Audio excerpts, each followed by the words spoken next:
नमस्कार, आप सुन रहे हैं रेडियो हिंदुस्तान और मैं हूं आपके साथ आरजे अंजू। साहिर, अमृता और इमरोज, इनकी प्रेम कहानी कौन नहीं जानता। इनके प्रेम की दास्तां कौन नहीं जानता।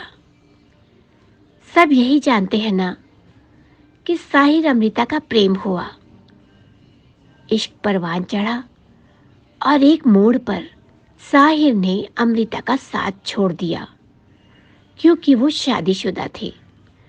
अमृता भी तो थी विवाहित, फिर भी टूटकर चाहा साहिर को। इमरोज तो बहुत बाद में आए अमृता के जीवन में। अमृता का भी संबंध विच्छेद हुआ अपने पति से, तो कुछ समय वे अकेली रहीं। फिर बाद में आए इमरोज उनके जीवन में।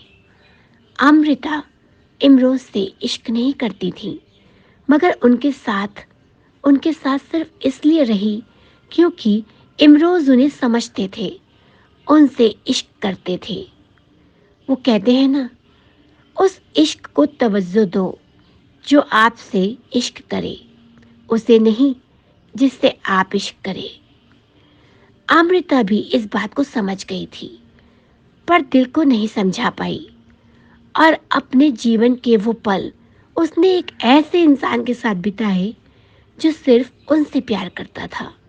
और अमृता, वो अमृता जिसके दिल, जिसकी जुबां, जिसकी आत्मा पर लिखा है सिर्फ एक ही नाम, और वो है साहिर, साहिर और साहिर।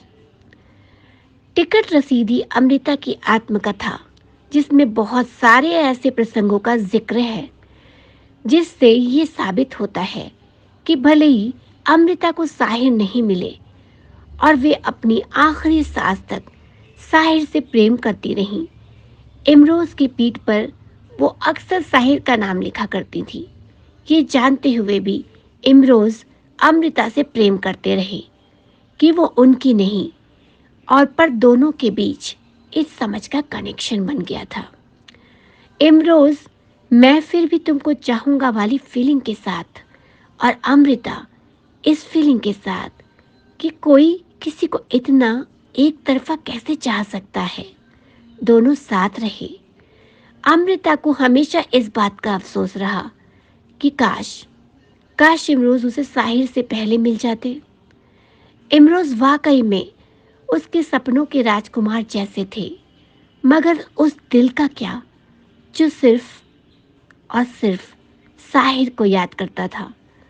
वो अक्सर कहती थी इमरोज से कि अजनबी, तुम मुझे जीवन की शाम में क्यों मिले, दोपहर में मिल जाते। जो भी हो, अमृता का बाकी का सफर बेहतरीन रहा क्योंकि इमरोज साथ थे। मैं भी जानती हूँ एक ऐसी अमृता को जिसके जीवन में सिर्फ और सिर्फ साहिर है।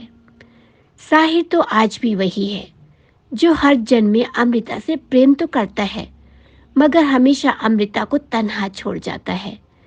लेकिन इस अमृता के जीवन में इमरोज नहीं जो उसे संभाल ले। इस अमृता के जीवन में कभी न खत्म होने वाली एक ऐसी रात है जिसमें साहिर चांद की तरह आए और कुछ देर इश्क की रोशनी बिखेर कर उसे तन्हा छोड़ गए।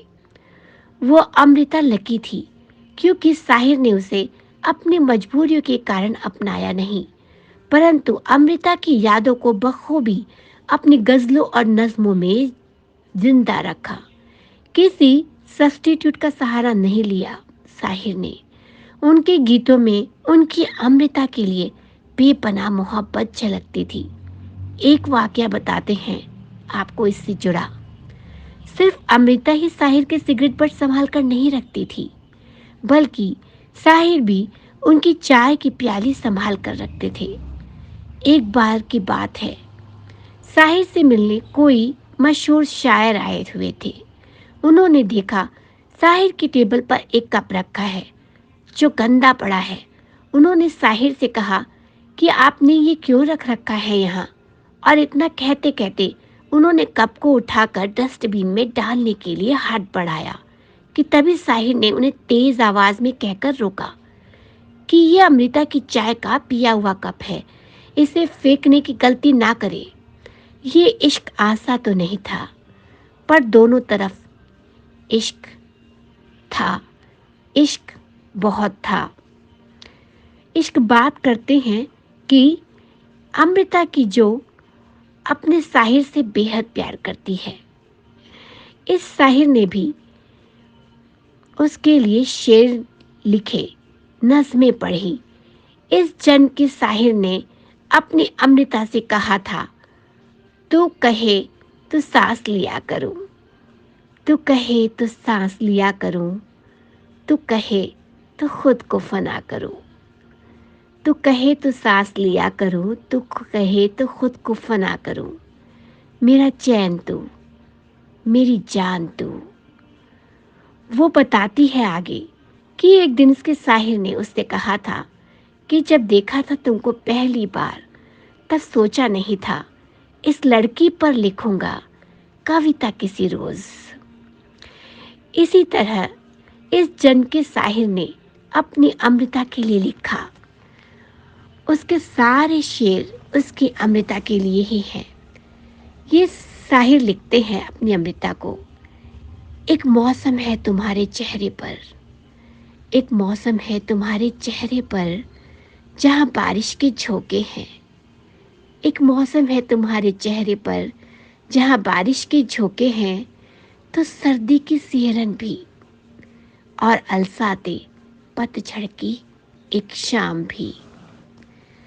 आज मैंने तुम्हारा पहला सपना देखा और फिर कुछ ऐसा हुआ, तुम बोलती रही, तुम बोलती रही और मैं सुनता रहा, सुनता रहा। पर इस बार भी साहिर ने अमृता को बीच भंवर में छोड़ दिया। इस बार अमृता ने किसी इमरोज के सहारे जीवन व्यतीत करने का निर्णय नहीं लिया है। ना वो इमरोज को सारा जीवन उसके लिए बलिदान करने को कहेगी, ना ही वो कोई समझौता चाहती है। इस दफा उसे सिर्फ और सिर्फ अपना साहिर चाहिए, किसी भी कीमत पर। अमृता इमरोज और साहिर का प्रेम प्रेम था, प्रेम त्रिकोण नहीं था, क्योंकि किसी को भी किसी के अस्तित्व पर कोई आपत्ति नहीं थी। बस प्राथमिकता का क्रम भिन्न था। प्रेम भाव है, प्रतियोगिता नहीं और प्रतिद्वंदिता भी नहीं। अमृता ने जीवन भी अलमस्त जिया। इमरोज तो बस याचक भाव में प्रेम करते रहे और साहिर विजेता भाव में। किंतु बहुत कम लोग जानते हैं कि ये प्रेम तीनों तरफ से कितना परवान चढ़ा। पर एक बात तो तय है, प्रेम तीनों ने किया और अपनी अपनी तरह से किया, चाहे साथ हो या अलग अलग। इस बार भी अमृता ने उस विजेता भाव वाले साहिर से ही प्रेम किया। अब देखना ये है कि साहिर क्या करेंगे। क्या इस बार भी अपनी अमृता को तड़पता हुआ छोड़ देंगे या उसके प्रेम की वक़्त करते हुए उसे अपनाएंगे। इस बार अमृता चाहती है कि साहिर उसे अपनाए। क्या ऐसा होगा?